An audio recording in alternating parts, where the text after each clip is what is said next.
Every 4th February, the world marks the World Cancer Day. Cancer is the generic term for a large group of diseases in which cells mutate and grow out of control.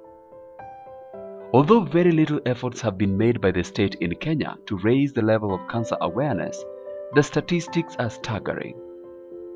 It is estimated that at least 50 Kenyans die daily from the various forms of cancer.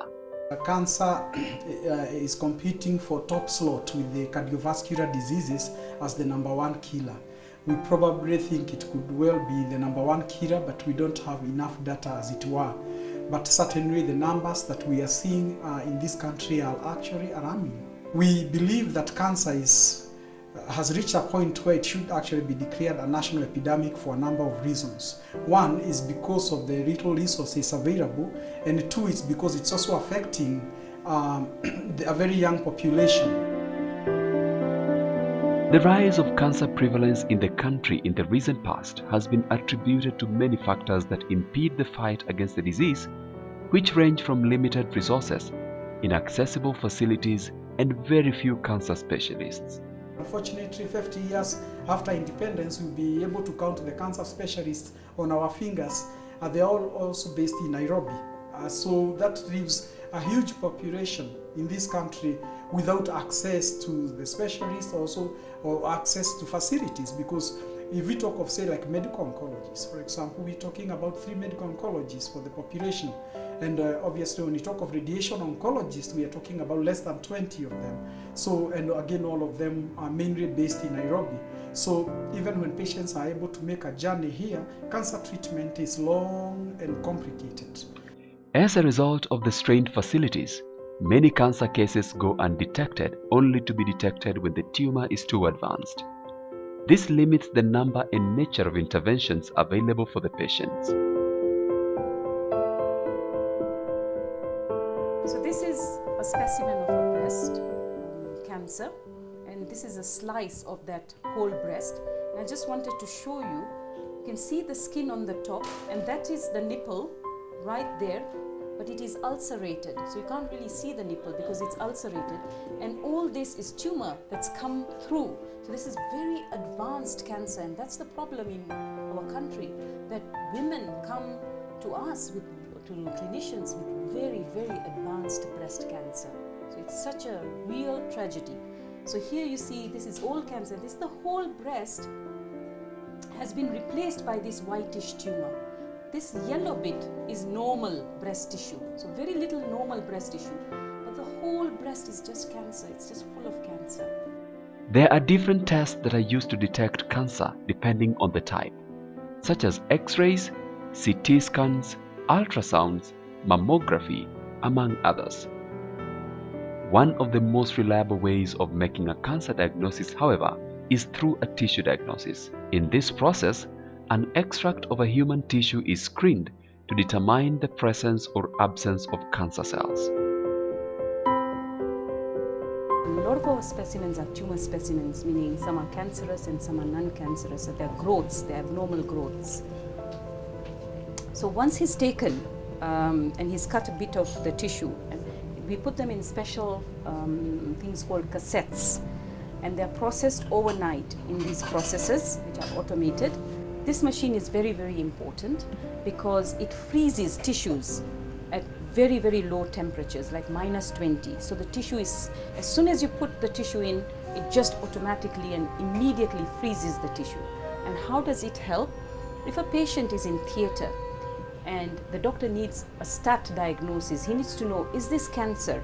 Or he knows already that it's cancer, but he wants to know, when I'm cutting out the tumor, are my margins clear? Because margin clearance is very, very important for subsequent management of the patient. So the margins are not clear, then that means the chances are that the patient may have a recurrence of the tumor.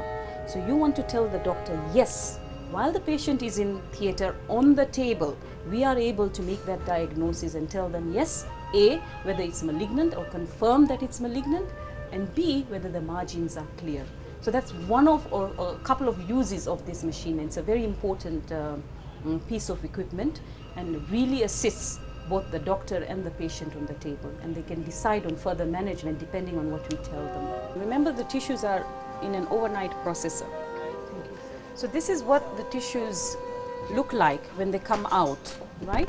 When they come out, and you can see we will not be able to cut them and put them on slides. There's no way we are going to be able to do that. So what we do, we use a solid medium to support the tissue so that it's hard, it's firm, and you're able to then, the knife is able to cut slices, very, very thin slices. So this is called an embedding station, and that's where we do, and we have paraffin wax. There's paraffin wax in this bath, and we pour the wax at a certain temperature to make the tissue firm, to have a medium solid support, and then it comes to this ice here where the paraffin is cooled. So this is what it looks like. So here is your tissue, here is your medium that supports it. So you're able to, our technologist is then able to cut slices. She's cutting these tissue blocks into slices, very, very thin slices, measured in microns, yeah? So it's 2 to 5 microns slices, and then she's going to float them on the water bath because it's all wrinkled up like tissue paper. So she has to float it so that it sort of straightens out, and she'll use this slide and she'll pick up the tissue. Okay, so then from the slides, when the slides get here, now those are the slides of maybe cancers that we diagnose, or it could be any other tissue, it could be an appendix for that matter, appendix that's removed for just acute appendicitis. So this is again an automated stainer, and it's able to color, it's able to dye the cancer or the whatever the cells and the tissue that's on that slide that you have seen. And when you come from here, therefore, so this takes a certain number of hours, a few hours, for the slides to get stained or dyed, and then they come out from there, they come to this automated cover slipper, and they cover slip the slide so that it's covered, the section is covered, otherwise it will dry out. Okay, so it will dry out. And this computer is linked to this machine. It tells the technologist that where exactly the slide is in the process. And then these are ready to be dispatched now to the pathologist or our resident for reporting. And that's how and then we look down the microscope.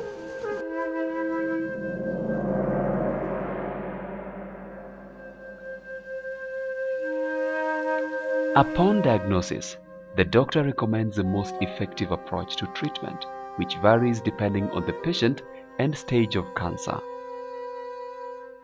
In some instances, the doctor may recommend chemotherapy.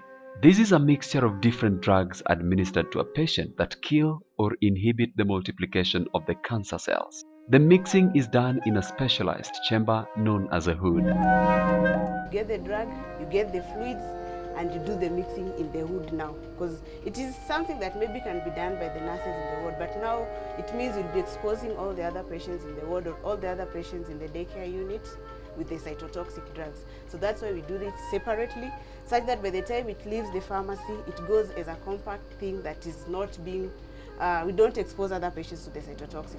Other methods used to treat cancer include radiotherapy and surgery. Depending on the type and level of cancer, sometimes a doctor may choose to use a combination of the three methods. The mention of the word cancer almost certainly means death to most people, but that need not be the case. An early diagnosis remains your single most effective weapon against cancer.